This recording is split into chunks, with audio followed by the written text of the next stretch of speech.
My move now. This'll hurt. Full boost! Go all out!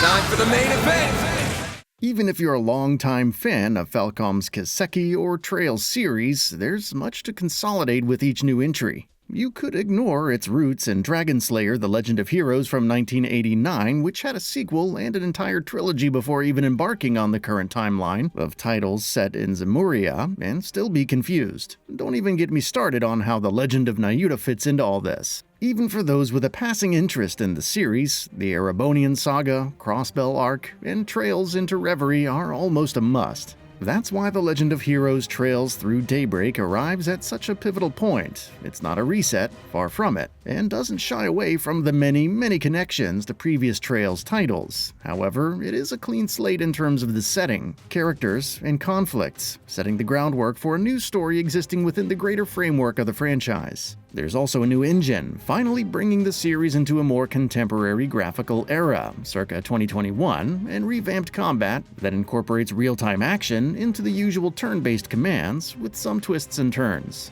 While it's not going to completely change your mind on everything you like or even dislike about the series, Trails through Daybreak is a new frontier, one more grounded and initially less epic than its predecessors, with a dash of Common Writer, ancient mysteries in the hands of teenagers, and cyber-elf-like beings, of course. The story picks up 2 years after the Great Twilight and Operation Jormungandr. The Erebonian Empire, Crossbell State, and Calvard Republic are at relative peace with each other, with the latter especially thriving under the newly elected President Roy Gramhart. The underbelly of Edith, Calvard's capital, is a completely different atmosphere, swelling with illicit deals, mafiosos, and murderers. Meanwhile, our Miss High School student Agnes Claudel arrives at Arkride Solutions' office to enlist the help of Spriggan, Van Arkride, to recover her late great-grandfather's missing orbment. Unlike the Bracer Guild or police, Spriggans often skirt the edge of the law to get things done.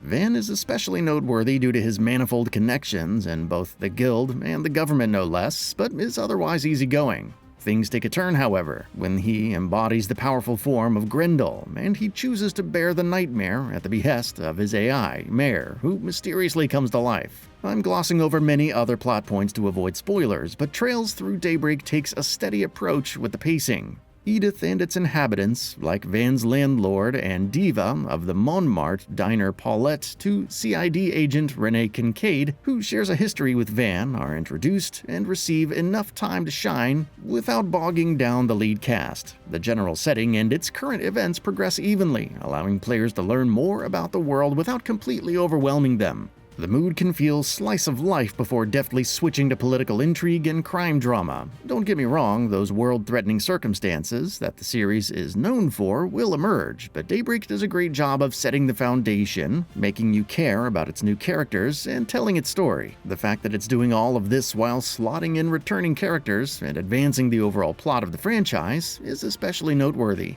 Much of this wouldn't have been possible without strong leads, and Falcom has more or less knocked it out of the park. Van has his past, like Joshua Bright, but lives in the moment and proceeds with a cooler, more tactical approach than, say, Reen Schwarzer, with, yes, less motivational speeches. Agnes is similarly compelling as the in-over-her-head teenager with a strong will to pursue her great-grandfather's legacy, while nowhere near Stella Bright, her manners, which belies her pushy behavior and determination, ultimately help her stand out.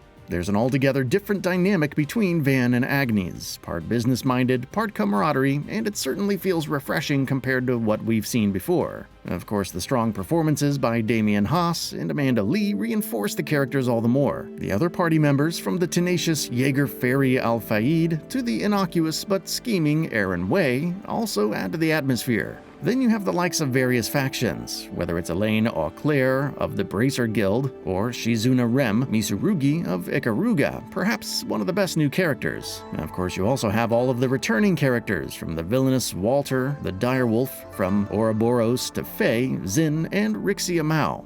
This combination of new and old characters intertwining through the plot makes it all the more compelling, and while there are still moments when characters may repeat details, they're much fewer than what the worst of Cold Steel has offered. The other major aspect of Trails through Daybreak is combat. For the first time in the series, players can attack enemies in real time. rolling out of the way and perfectly dodging certain moves to retaliate. You can shift to turn-based command battles and back to real-time at any time, providing more impetus to mainline different characters during exploration since certain enemies are vulnerable to specific damage types. It's not quite as fluid as, say, the contemporary Ease games, but it works well, even if more options would have been great. It's worth landing some blows before shifting to a command battle to take advantage of the new shards. These are passive effects that come into play during the command battles, from a chance to add elemental damage to attacks to cast a barrier to heavily reduce damage from some hits. The effects vary based on the quartz slotted into the Zephyr orbment, which also affects the different arts you can cast. It's a unique approach that adds more depth to your overall builds, accentuating the new flow to combat without completely ripping away everything that makes Trails battles unique. There are also mechanics like Boost, in which you can expend points to temporarily strengthen a party member, and party members in proximity can benefit from buffs and follow-up attacks. However, you also want to take your positioning into account. Will you stick close to any ally for those buffs and potentially risk both characters receiving the brunt of AoE attacks, or reposition to mitigate the damage?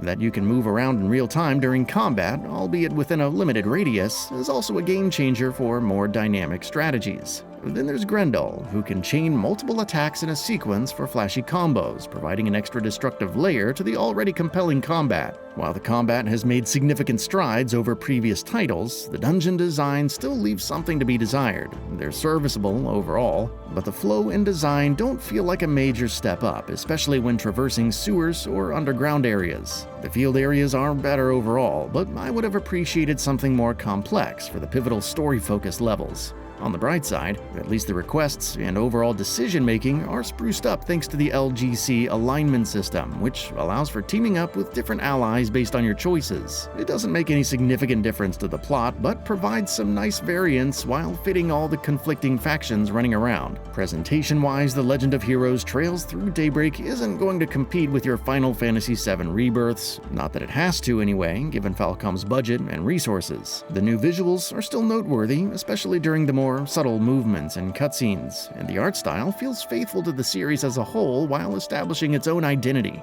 The performance is also solid all around, though there were some odd frame drops when exploring underground. I'm a bit mixed on the soundtrack, enjoying the music from wandering around Edith Old Town, and combat, especially when Grendel awakens for the first time, while the main theme is excellent. It's not my favorite Trails soundtrack by a mile, but the overall vibe is still good.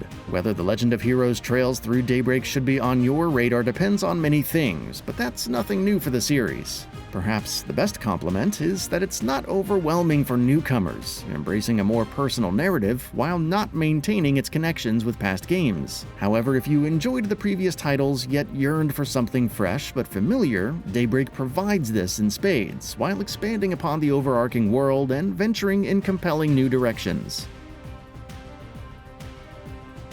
And with that, we reached the end of the video.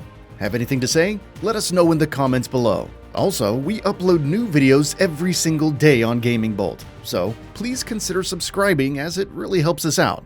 Thanks for watching.